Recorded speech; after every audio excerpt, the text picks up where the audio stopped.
7 commits in about 2 weeks' time. Iowa football recruiting hitting a high point right now for the 2024 and 2025 class. They did get one commitment in that class. We'll talk about that one in the coming days. But Rashad Godfrey Jr. hopes to add to Phil Parker's laundry list of diamonds in the rough. We're talking about defensive backs that headed to Iowa and got developed by the best in the business, Phil Parker. We'll talk about Godfrey's commitment to Iowa and Phil in just a second.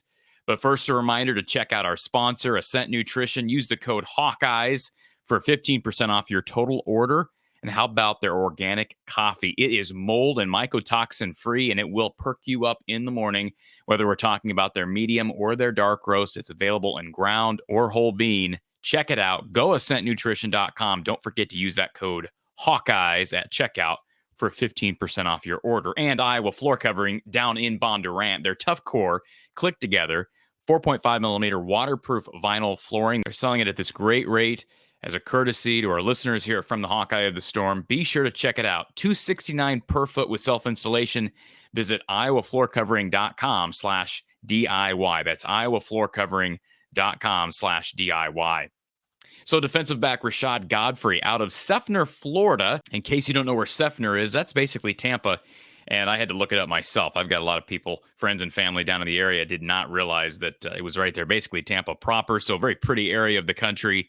And Iowa's done pretty well down in Florida. I think a lot of this you have to attribute to Liddell Betts, who was the primary recruiter for Rashad Godfrey. But of course, Phil Parker is the big pull here. Iowa has done so well. Specifically, Phil Parker has done so well developing DBs for the next level, whether we're talking about safeties, corners, or even cash guys that end up being safeties, usually safeties at the next level. You think about guys like Amani Hooker and even more recently, Dane Belton. So Rashad Godfrey at 6'1", 185. I know there was one site that listed him closer to 6'2". He's rangy. I mean, you watch him on tape, he's got great closing speed and he has the ability to recover. The big thing that we always hear about is, does a cornerback, does he have good enough hips to be a cornerback at the Big Ten level?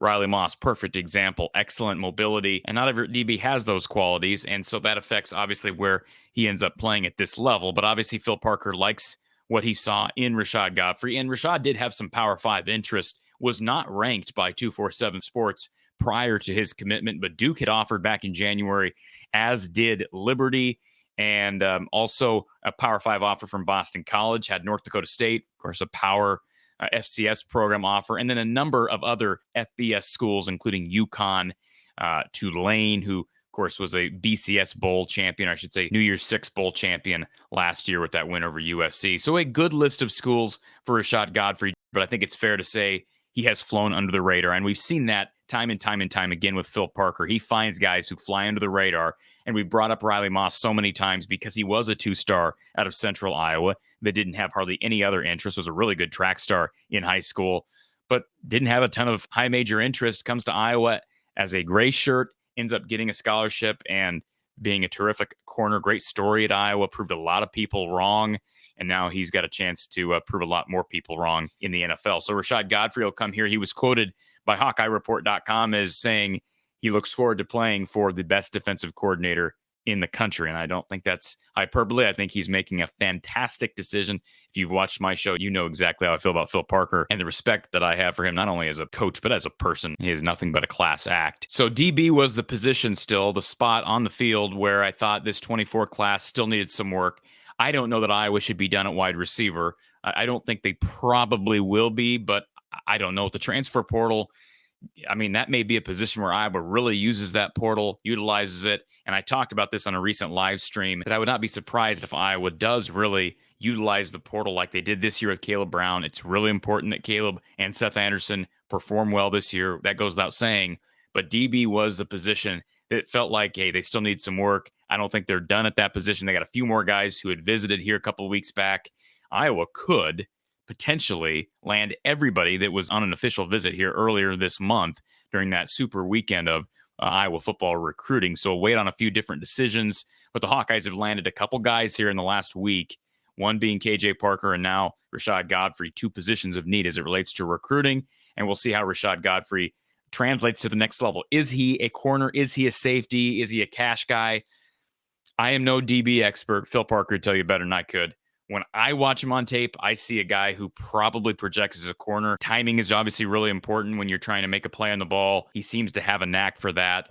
But he is rangy at 6'1", 6'2", so could he eventually be a safety? Sure. But Iowa's proven they don't mind. Phil Parker does not mind playing rangy, longer cornerbacks. Julius Brents ended up transferring down to Kansas State, was drafted fairly high in this past draft, but he was a rangy corner at Iowa, as is TJ Hall, who's still, of course, at Iowa. So DBs, although it's been kind of an interesting few months for recruiting at that position because Iowa struck out on a number of guys in the transfer portal, and it's been slow in this 24 class as far as getting guys to commit. Preston Reese, an Iowa kid, did commit pretty early in the cycle, but you just don't worry about that position because of who the coach is in Phil Parker, and they are pretty stacked at that position this year. Maybe not real deep at corner, but with Jamari Harris and TJ Hall getting some experience last year, certainly Cooper DeJean is the leader of that group, I think, no question about it at this point.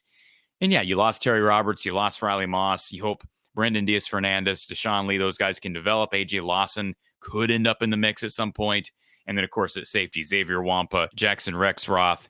Can't forget about Quinn Schulte, who started most of last year. So they've got depth there, and Phil Parker will continue to create depth because he is an expert at identifying talent. Iowa got him on the campus, and Rashad Godfrey not wasting any time in committing to the Hawkeyes. So congratulations to Rashad and his family. We'll continue to follow recruiting, folks. This is going to be a big month. It's already started, but this is going to be a busy, busy month of recruiting. We're going to talk so much recruiting this month and new personnel for the black and gold that by the time we get done with the month, you're going to be sick and tired of hearing me talk about recruiting.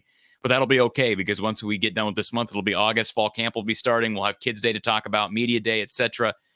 Season's going to be here before you know it. So just stick right with us here at From the Hawkeye of the Storm. More recruiting and more Iowa football coverage and content right here from the Hawkeye of the Storm.